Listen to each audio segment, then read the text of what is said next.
Welcome back to Fangs News, the only thing in my life that makes me similar to Keemstar, which is the only thing that makes me want to not do it every day. Today in general news, we have a new rule from the guild leader Soda Poppin'. Warriors can for sure receive help for the Whirlwind Axe quest, but they need to fight the mini-boss by themselves. And for the newbie players, don't worry, I'll explain what this means. Remember that moment when you turned 16 and you got your license and the whole world was made better? Well, every class gets that same amazing feeling when they get a certain ability that makes the game, much like driving, so much easier that you could do it while drunk. For rogues, it's when you get stealth. For hunters, it's when you get your pet. And for mages, it's when you get every ability because they're a broken class. Now, remember that feeling when you turned 18 and your dad let you do crack cocaine for the first time. Every class gets that amazing feeling as well, but through a great weapon. For hunters, it's Venom Strike at level 19. For rogues, it's Cool Barb, also at level 19. But for warriors, it's Whirlwind Axe, all the way at level 40 from a quest. The quest is extremely long, and I won't explain it here. There's a bunch of guides. But the last part of the quest has you fight a mini-boss. And from here on out, you have to fight it by yourself. However, the big kick in the pants is that this quest actually unlocks itself at level 30. So you can technically get a level 40 blue item axe at level 30. It makes the game a total cakewalk for the next 10 levels. And if you ever see anyone die with the Whirlwind Axe, that is the person you need to make fun of. But getting it is the hard part, because that means you as a level 30 have to farm a bunch of level 36 to level 40 mobs and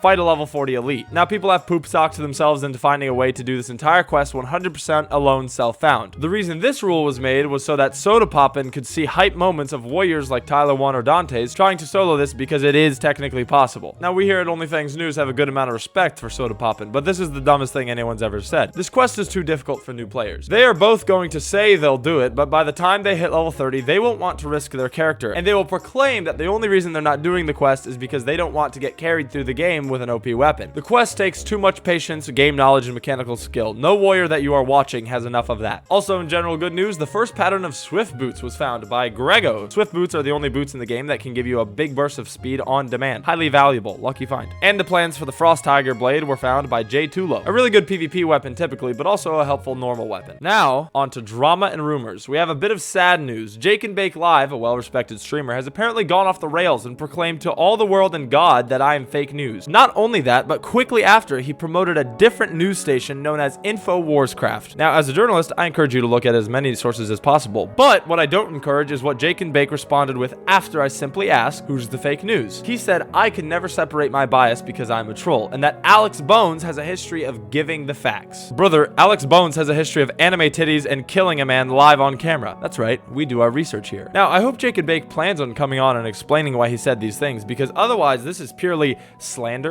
ad hominem, conjecture, straw man, gaslighting. I mean, I don't really know what these words mean, but they sound like they're hitting. I'll await your Twitter DM, Jake and Bake. Anyway, the next rumor is that Soda Chance Foreskin Havin' Poppin' has been using the auction house offline. This would make him an incredible hypocrite and cheater. This rumor comes not from a streamer, but from a streamer's viewer's recollection. On Tyler 1's stream, he received a letter in the mail from one of his informants, obviously trying to bite my shit by having spies, but I digress. This letter read that the viewer saw Soda leaving an auction house and going to the mailbox. Now, here's the clip of him doing it. Oh, nope, sorry, there's no clip. Here's the screenshot of him doing.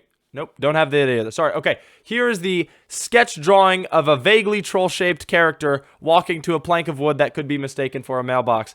And, oh, well, look at that. We don't have that either. Apparently, this viewer's word is gospel, because Tyler 1 read it as if he was trying to learn to walk on water or cure the blind, and this was going to make him do it. Zero proof, zero evidence, 100% slander, chance is innocent. Now into daily deaths, where I have a bit of an update for you. Some of these deaths are extremely fun to watch. In fact, most of them are. The reason I only show one or two is because I want to pick out the most memorable ones, and also because if I reacted to every death, then no WoW YouTuber would have any content left. As much fun as it would be to go over S-Fan's 6th death, instead I'm going to keep showing you the coolest one and let the other deaths scroll by like the forgotten characters they are. The most hyped death, or maybe non-death, came from Burn, who after a bad play in Ragefire Chasms made it out alive solely by himself. Everyone else died, and he had to fight tooth and nail 2-on-1 against elites to escape it. And he got it done. An actual goat. Now for the Race Wars section, Trolls are still in the lead by a good margin, and Orcs and Taurens are having the opposite of a dick length comparing competition by seeing who can get last better. They're separated by a mere 30 points. The tips and tricks are going to be getting a little more advanced now. You guys have been playing for about 9 days now. A lot of you have over 100 hours for your first time in WoW, so I think you can take a little more. So the first tip today is going to be a little bit of a risky one. But if you're high enough level and are competent, you should try for the Girbashi Arena trinket. You obtain this trinket by entering the Girbashi Arena every 3 hours realm time. So at 12, 3, 6, and 9 o'clock for the realm. A chest will spawn in the middle of this arena, and if you loot it 12 times, you will unlock a trinket. This trinket not only gives some extra dodge points, but also gives you a 1000 health bubble that protects you from all damage only on a 30-minute cooldown. There's no level cap, so you can technically have it at level 1, and it's one of the best trinkets in the game. But it takes some bravery to get, or have Zerochi carry you. Next, don't listen to yesterday's tips and tricks section. It is very, very